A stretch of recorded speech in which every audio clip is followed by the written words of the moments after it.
Praise the Lord. கர்த்தருடைய பரிசுத்த நாமத்துக்கு மகிமை உண்டாவதாக. இன்றைய நாள் பொழுதிலே உங்கள் அனைவரும் சந்திப்பதிலே நான் மிகவும் மகிழ்ச்சி கொள்கிறேன். கர்த்தர் உங்களை ஆசீர்வதித்து உங்களை காக்க கடவர், குடும்பங்களை ஆசீர்வதிக்க கடவர். எனக்கு அருமையானவர்களே, இன்றைய நாள் பொழுதிலே கர்த்தர் நமக்கு கொடுத்த ஒரு வேத வாக்கியம் செப்பானியா 3ஆம் அதிகாரம் 14ஆம் வசனம் 15ஆம் வசனம். அருமையான ஒரு வசனம்.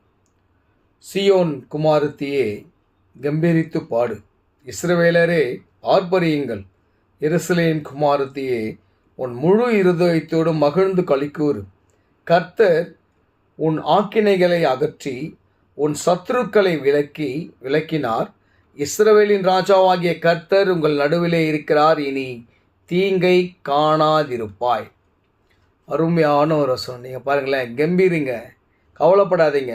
மனுஷர் உங்களை கைவிட்டு இருக்கலாம், இல்லை நம்மளவர்கள் நம்மளை கைவிட்டு இருக்கலாம், இல்லை நம்ம ஒரு வேதனையோடு இருக்கலாம், வியாதியோடு இருக்கலாம், ஒரு சஞ்சலத்தோடு இருக்கலாம்.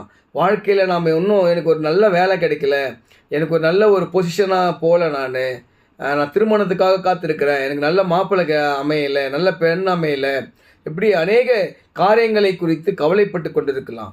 இல்லை வேலை வாய்ப்பு இல்லாததுனால என்னுடைய வாழ்க்கையே வீணாக போச்சு, எங்கள் வீட்டில் ஒரே பிரச்சனையாக இருக்குது, இப்படி ஒரு அங்கலாய்ப்பில் இருக்கலாம். ஆனால் அழகாக சொல்கிறாரு, அதாவது சீயோன் குமாரத்தியே கம்பீரித்து பாடு, இஸ்ரவேலரே ஆர்ப்பரியுங்கள், எருசலேம் குமாரத்தியே உன் முழு இருதயத்தோடும் மகிழ்ந்து களிக்கூறு.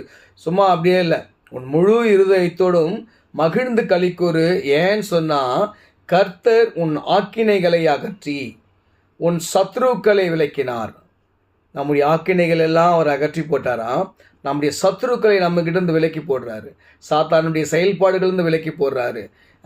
நம்ம எதில் அடிமைத்தனமாக இருக்கிறோமோ, எந்த ஒரு காரியத்தில் நம்ம அடிமையாக இருக்கிறோம், நம்மளாலே அதில் மீண்டு வர முடியலையோ, இன்றைய நாள் பொழுதில் இந்த வீடியோவை நீங்கள் பார்க்குறீங்க சொன்னால், கர்த்தர் உங்கள் அடிமைத்தனத்தை, உங்களுடைய சத்ருக்களை அகற்றி போட போகிறார், உங்களுடைய ஆக்கினைகள் எல்லாம் நீக்கி போட போகிறார்.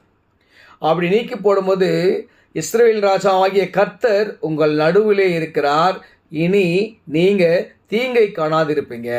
எந்த ஒரு தீங்கும் உங்களுக்கு அண்டாது, எல்லாமே சாந்தமாக இருக்கும், எல்லா சந்தோஷமும் உங்களுக்கு வரும், எந்த ஒரு தீங்கு இருக்காது, எந்த ஒரு வேதனைகள் இருக்காதுன்னு சொல்லி ஆண்டவர் நம்மை நோக்கி சொல்கிறார்.